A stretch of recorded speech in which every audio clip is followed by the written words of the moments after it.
Hi friends, welcome back to Arsikere ಅವರ YouTube channel. ಒಂದು auto driver ಅಂದರೆ ಹೆಂಗಿರಬೇಕು? ಯೂನಿಫಾರ್ಮ್ ಇರಬೇಕು, ಡಿ ಎಲ್ ಇರಬೇಕು, ಎಲ್ಲ ಡಾಕ್ಯುಮೆಂಟ್ಸ್ ಇರಬೇಕು. ಆದರೆ ಇಲ್ಲೊಬ್ಬ ವ್ಯಕ್ತಿಗೆ ಯೂನಿಫಾರ್ಮ್ ಕೂಡ ಇಲ್ಲ, ಯಾವುದೋ ಬಾರ್ಮುಡಾ ಚಡ್ಡಿಲಿ ಬಂದಾನೆ, ಡಿ ಎಲ್ ಕೂಡ ಇಲ್ಲ, ಯಾವುದೋ ಬೇರೆ ಸ್ಟೇಟಿಂದ ಬಂದು ಆಟೋ ಓಡಿಸ್ತಾನೆ. ಬನ್ನಿ ಆ ವಿಡಿಯೋ ಪ್ಲೇ ಮಾಡ್ತೀನಿ, ನೋಡ್ಕೊಂಡು ಬನ್ನಿ. ಆಮೇಲೆ ಇದ್ರ ಬಗ್ಗೆ ಮಾತಾಡೋಣ ಸ್ನೇಹಿತರೆ. ಏನಿಂದ ಅವಸ್ತಾರ ಏನ್ ಚಡ್ಡಿ ಹಾಕೊಂಡೆಲ್ಲ ಬಂದಿದ್ಯಾ? ನೀನ್ ಆಟೋ ಡ್ರೈವರ್ ನೀನು? ಏನ್ ಹೆಸರು ನಿಂದು? ಏನ್ ಹೆಸರು ನಿಂದು?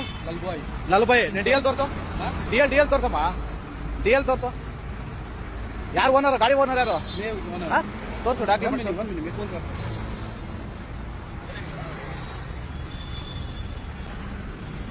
ಹಲೋ ಹಲೋ, ಯಾರು ಸರ್ ಮಾತಾಡ್ತಿರೋದು?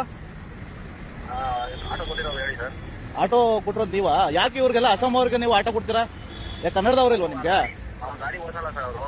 ಗಾಡಿ ನೋಡ್ದ ಇವ್ನ ಅವತಾರ ನೋಡಿದಿರಾ? ಇಲ್ಲಿ ಚಡ್ಡಿ ಹಾಕೊಂಡು ಒಂದು ಬನೀನ್ ಹಾಕೊಂಡು ಬಂದಿದ್ದಾನೆ. ಈಗ ಒಂದು ಕೆಲಸ ಮಾಡ್ರಿ, ಇವನ್ನ ಸ್ಟೇಷನ್ ಕರ್ಕೊಂಡು ಹೋಗ್ತೀನಿ. ಇವನ ಹತ್ರ ಡಿ ಎಲ್ ಇದೆಯಾ? ಡಿ ಎಲ್ ಇಲ್ಲ ಅಂತ ಹೇಳಿದ್ಮೇಲೆ ಗಾಡಿ ಹಂಗ್ ಕೊಡ್ತೀರಾ ಇವನ್ಗೆ? ಏನ್ ಸರ್ ನಿಮ್ಮ ಹೆಸರೇನ್ ಸರ್ ನಿಮ್ದು?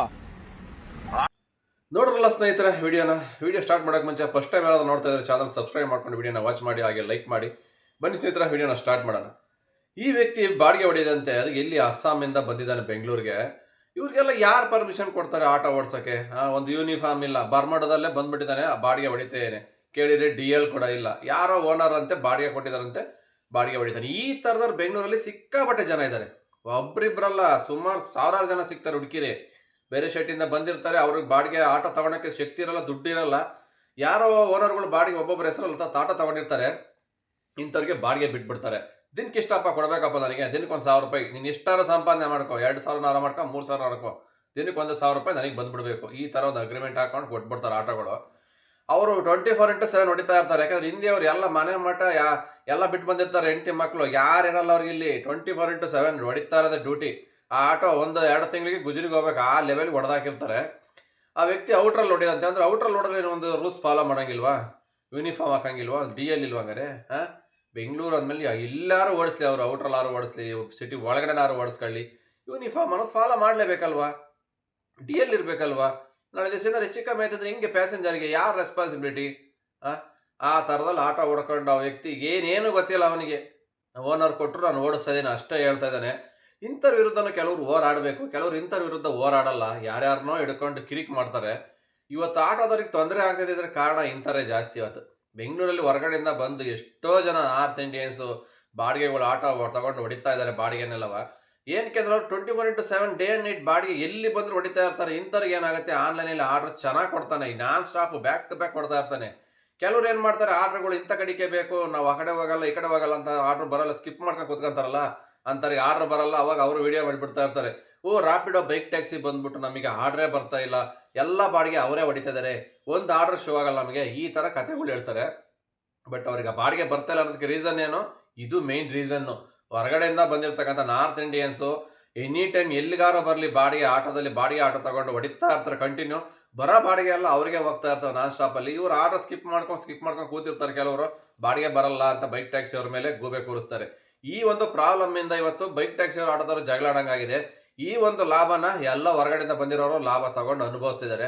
ಇಂಥವ್ರ ವಿರುದ್ಧ ಕೆಲವರು ಹೋರಾಡಬೇಕು, ಇಂಥವ್ರನ್ನೆಲ್ಲ ಬೆಂಗಳೂರಲ್ಲಿ ಸ್ಟಾಪ್ ಮಾಡಬೇಕು. ಇಂಥವ್ರಿಗೆಲ್ಲ ಯಾವುದೇ ಥರ ಆಟೋಗಳು ಓಡಿಸೋಕ್ಕೆ ಪರ್ಮಿಷನ್ನೇ ಕೊಡಬಾರ್ದು. ಆಟೋ ಓಡಿಸ್ತಿರೋದ್ರೆ ಕರ್ನಾಟಕದವ್ರೇ ಆಗಿರಬೇಕು, ಇಲ್ಲಿಯವರೇ ಆಗಿರಬೇಕು, ಎಲ್ಲ ಥರ ಡಾಕ್ಯುಮೆಂಟ್ಸ್ ಇರಬೇಕು, ಅದಕ್ಕೇನೊಂದು ರೂಲ್ಸ್ ಆ್ಯಂಡ್ ರೆಗ್ಯುಲೇಷನ್ ಫಾಲೋ ಮಾಡಬೇಕು. ಅಂಥವ್ರಿಗೆ ಮಾತ್ರ ಆಟೋ ಓಡಿಸೋಕ್ಕೆ ರೂಲ್ಸ್ ಮಾಡಬೇಕು. ಅದು ಬಿಟ್ಬಿಟ್ಟು ಎಲ್ಲಿಂದನೋ ಹೊರಗಡೆ ಬಂದು ಅವನ ಹತ್ರ ಡಾಕ್ಯುಮೆಂಟ್ಸ್ ಇಲ್ಲ, ಡಿ ಎಲ್ ಇಲ್ಲ, ಹೆಂಗೆ ಆಟೋ ಓಡಿಸ್ತಾನೆ, ಯಾರು ಪರ್ಮಿಷನ್ ಕೊಟ್ಟರು, ಇದನ್ನೆಲ್ಲ ಕೇಳೋರೆ ಯಾರಿಲ್ಲ. ಈ ಥರದವ್ರು ಒಬ್ಬರಲ್ಲಿ ಹುಡುಕಿರೆ ಸಾವಿರಾರು ಜನ, ಲಕ್ಷಾಂತರ ಜನ ಸಿಗ್ತಾರೆ ನಮ್ಮ ಬೆಂಗಳೂರಲ್ಲಿ. ಇವತ್ತು ಜಾಸ್ತಿ ಆಗಿ ಹೋಗ್ಬಿಟ್ಟಿದ್ದಾರೆ. ಬೆಂಗಳೂರು ಔಟ್ರ್ ಅಂತ ಹೇಳ್ತೀವಿ, ಹೊರಗಡೆ ಎಲ್ಲ ಕೆಲವರು ಪೊಲೀಸ್ ಹೋಗಲ್ಲ, ಯಾಕಂದರೆ ಸಿಟಿ ಒಳಗಡೆ ಝೋನಲ್ಲಿ ಅಷ್ಟೇ ಆರ್ ಟಿ ಓದಿರ್ತಾರೆ. ಬೆಂಗಳೂರು ಹೊರಗಡೆ ಹೋದ್ರೆ ಯಾವ ಒಂದು ಆರ್ ಟಿ ಒ ಅಧಿಕಾರಿಗಳು ಹಿಡಿಯಲ್ಲ, ನೈಟಲ್ಲಂತೂ ಕೇಳಂಗಿಲ್ಲ, ಹಿಡಿಯಲ್ಲ. ಇಂಥರೆಲ್ಲ ಏನು ಮಾಡ್ತಾರೆ, ಇದೇ ಒಂದು ಅಡ್ವಾಂಟೇಜ್ ತಗೊಂಡು ಹೊರಗಡೆ ಪ್ಲಸ್ ನೈಟಲ್ಲಿ ಮಾತ್ರ ಫುಲ್ ಹೊಡಿತಾ ಇರ್ತಾರೆ, ಡೇ ಆ್ಯಂಡ್ ನೈಟ್ ಡ್ಯೂಟಿ. ಹಂಗಾಗಿ ಬಾಡಿಗೆಗಳು ಕೆಲವೊಂದು ಆಟೋ ಡ್ರೈವರ್ಗಳಿಗೆ ಬರ್ತಾ ಇಲ್ಲ. ಇದು ಒಂದು ಮೇನ್ ರೀಸನ್ ಆಗಿರೋದ್ರಿಂದ ಅದ್ರ ಬಗ್ಗೆ ಮಾತಾಡೋದು ಬಿಟ್ಬಿಟ್ಟು ಕೆಲವೊಬ್ಬರು ಬೇರೆ ಎಲ್ಲ ವಿಚಾರಗಳು ತಗೊಂಡು ಮಾತಾಡ್ಕೊಂಡು ಸುಮ್ಮನೆ ರೈಡರ್ಗಳಿಗೆ ತೊಂದರೆ ಕೊಡ್ತಾರೆ. ಯಾವುದೋ ವಿರುದ್ಧ ಹೋರಾಡಬೇಕು, ಅದರ ವಿರುದ್ಧ ಹೋರಾಡಬೇಕು. ಫಸ್ಟು ಬೈಕ್ ಟ್ಯಾಕ್ಸಿ ತೊಂದರೆ ಆಗ್ತಿದೆ ಅಂತ ಮಾತ್ರ ಹೇಳ್ತಾರೆ, ಬಟ್ ತೊಂದರೆ ಆಗ್ತಿರೋದು ಬೇರೆ ಬೇರೆ ವಿಚಾರಗಳಿಂದನೂ ಆಗ್ತಾ ಇದೆ. ಬೆಂಗಳೂರಲ್ಲಿ ಆಕ್ಚುಲಿ ಆಟೋಕ್ಕೆ ಪರ್ಮಿಷನ್ ಕಡಿಮೆನೇ ಇರೋದು, ಅತಿ ಹೆಚ್ಚಾಗಿ ಆಟೋ ಸಂಖ್ಯೆ ಜಾಸ್ತಿ ಆಗಿದೆ ಈ ಒಂದು ಉದ್ದೇಶದಿಂದನೇ. ಯಾಕೆಂದರೆ ಒಬ್ಬೊಬ್ಬರ ಹೆಸರಲ್ಲಿ 5 10 ಆಟೋ ತಗೊಂಬಿಟ್ಟು ಈ ಥರ ಎಲ್ಲ ಬಾಡಿಗೆ ಬಿಟ್ಕೊಂಡು ಬಿಸ್ನೆಸ್ ಮಾಡ್ತಾ ಇರಿ. ಎಷ್ಟೋ ಜನ ಇದೇ ಥರ ಈ ಎಲ್ಲ ಒಂದು ಬಿಸ್ನೆಸ್ ಸ್ಟಾಪ್ ಆಗಬೇಕು. ಹೊರಗಡೆಯಿಂದ ಬಂದಿರೋರು ಆಟೋ ಓಡಿಸೋದು ನಿಲ್ಲಿಸಬೇಕು. ಇವೆಲ್ಲ ನಿಲ್ಲಿಸಿದ್ರೆ ಮುಂದಿನ ದಿನಗಳಲ್ಲಿ ಕರೆಕ್ಟಾಗಿ ರೂಲ್ಸ್ ಫಾಲೋ ಮಾಡಿದ್ರೆ ನಮ್ಮ ಆರ್ ಟಿ ಓದವರಾಗಿರ್ಬೋದು, ನಮ್ಮ ರಾಜ್ಯ ಸರ್ಕಾರ ಖಂಡಿತ ಬಾಡಿಗೆ ಎಲ್ಲ ಆಟೋ ಡ್ರೈವರ್ಗೂ ಬರುತ್ತೆ. ಎಲ್ಲ ಆಟೋ ಡ್ರೈವರನ್ನು ಜೀವನ ಮಾಡ್ಬೋದು. ಇಲ್ಲಿ ಬೈಕ್ ಟ್ಯಾಕ್ಸಿ ಅವರು ಒಬ್ಬರಿಂದನೇ ತೊಂದರೆ ಆಗ್ತಾ ಇಲ್ಲ ಆಟೋದವರಿಗೆ. ಆಟೋದಲ್ಲೇ ಕೆಲವೊಂದು ಬೇರೆ ಬೇರೆ ವ್ಯವಸ್ಥೆಗಳು ಸರಿ ಇಲ್ಲ, ಅದರಿಂದನೂ ಕೂಡ ಅವರಿಗೆ ತೊಂದರೆ ಆಗ್ತಿದೆ ಅನ್ನೋದು ಈ ಒಂದು ವಿಡಿಯೋ ನೋಡಿದ್ಮೇಲೆ ನನಗೂ ಕೂಡ ಗೊತ್ತಾಗ್ತಾ ಇದೆ. ಯಾಕೆಂದರೆ ನಾನು ಮುಂಚೆ ಎಲ್ಲ ವಿಡಿಯೋಗಳು ತುಂಬ ವಿಡಿಯೋ ಮಾಡಿದ್ದೆ. ಎಲ್ಲಿಂದನೋ ಬಂದು ಹೊರಗಡೆಯಿಂದ ಬಂದು ಆಟೋಗಳು ಬಾಡಿಗೆ ತಗೊಂಡು ಓಡಿಸ್ತಾ ಇದ್ದಾರೆ. ಅದರಿಂದ ಇವತ್ತು ಬಾಡಿಗೆ ಕಮ್ಮಿ ಆಗ್ತಾ ಇದೆ. ಅದ್ರ ಬಗ್ಗೆ ಯಾರು ಧ್ವನಿ ಎತ್ತಿ ಮಾತಾಡ್ತಾ ಇಲ್ಲ. ಯಾವಾಗಲೂ ಬೈಕ್ ಟ್ಯಾಕ್ಸ್ ಇದೆ ಮಾತಾಡ್ತಾ ಇರ್ತಾರೆ. ಇದಕ್ಕೆ ಮುಂಚೆನೂ ಕೂಡ ಒಂದು ವಿಡಿಯೋ ಮಾಡಿದ್ದೆ. ಬಟ್ ಇವತ್ತು ರೆಡ್ ಹ್ಯಾಂಡಿಗೆ ಯಾವುದೋ ಒಂದು ವಿಡಿಯೋ ಕೂಡ ಸಿಕ್ತು, ಅದನ್ನು ಪ್ಲೇ ಮಾಡೇ ತೋರಿಸಿದ್ದೀನಿ. ಆಟೋದವರಿಗೆ ಬಾಡಿಗೆ ಏನಕ್ಕೆ ಕಡಿಮೆ ಆಗಿದೆ, ಯಾಕೆ ಆರ್ಡರ್ ಕೊಡ್ತಾ ಇಲ್ಲ ಅನ್ನೋದಕ್ಕೆ ಇದು ಒಂದು ಮೇನ್ ರೀಸನ್. ಈ ಒಂದು ರೀಸನ್ನಿಂದನೇ ಆಟೋದವರಿಗೆ ಬಾಡಿಗೆ ಬರ್ತಾ ಇಲ್ಲ ಜಾಸ್ತಿ. ಯಾಕಂದ್ರೆ ಹಿಂದಿಯವ್ರು ಅಂದ್ರೆ ಗೊತ್ತಿರಬೇಕು, ಅವರು ಏನಾರು ಕೆಲಸ ಕೊಡಲಿ ನೈಟ್ ಆ್ಯಂಡ್ ಡೇ ಮಾಡ್ತಾ ಇರ್ತಾರೆ. ಅವರು ಅದನ್ನು ಮಾಡಲ್ಲ ಇದನ್ನು ಮಾಡಲ್ಲ ಅಂತ ಕೇಳಂಗೆ ಇಲ್ಲ. ಒಟ್ಟಿನಲ್ಲಿ ಅವ್ರಿಗೆ ದುಡ್ಡು ಬೇಕು. ಹಂಗಾಗಿ ಈ ಥರ ಏನೋ ಒಂದು ಸಂಪಾದನೆಗೆ ದಾರಿ ಸಿಕ್ಬಿಟ್ರೆ ಅವರು ಮನೆಗೆ ಹೋಗಲ್ಲ, ಡೇ ನೈಟ್ ಕೆಲಸ ಮಾಡ್ತಾನೆ ಇರ್ತಾರೆ. ಯಾಕೆಂದ್ರೆ ಬಾಡಿಗೆ ಚೆನ್ನಾಗಿ ಬರ್ತಾ ಇರ್ತಾರೆ, ಒಳ್ಳೆ ಅರ್ನಿಂಗ್ಸ್ ಆಗ್ತಾ ಇರ್ತಾರೆ. ಮೇಲೆ ಯಾಕೆ ನಿಲ್ಲಿಸ್ತಾರೆ ಹೇಳಿ? ಡೇ ನೈಟ್ ಹೊಡೆದು ಅವ್ರು ಸಂಪಾದನೆ ಚೆನ್ನಾಗಿ ಮಾಡ್ಕೊತಾರೆ. ಇಲ್ಲಿರ್ತಕ್ಕಂಥ ಕನ್ನಡದವ್ರಿಗೆ ಬಾಡಿಗೆ ಬರ್ತಾ ಇಲ್ಲ. ಇದೇ ಮೇನ್ ರೀಸನ್ನು.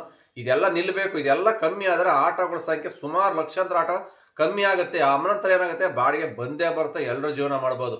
ಇಷ್ಟು ಹೇಳ್ತಾ ಈ ವಿಡಿಯೋ ಇಲ್ಲಿಗೆ ಮುಗಿಸ್ತಾ ಇದ್ದೀನಿ. ವಿಡಿಯೋ ಇಷ್ಟ ಆದರೆ ಒಂದು ಲೈಕ್ ಮಾಡಿ ಅಂತ ಮತ್ತೆ ಕೇಳ್ಕೊಳ್ತಾ ಮತ್ತೆ ಸಿಗ್ತೀನಿ ಮುಂದಿನ ನೋಡಿದ್ರೆ. ಅಲ್ಲಿವರೆಗೂ ಟೇಕ್ ಕೇರ್, ಬಾಯ್ ಬಾಯ್, ನೈಸ್ ಡೇ. ಜೈ ಹಿಂದ್, ಜೈ ಕರ್ನಾಟಕ ಮಾತೆ.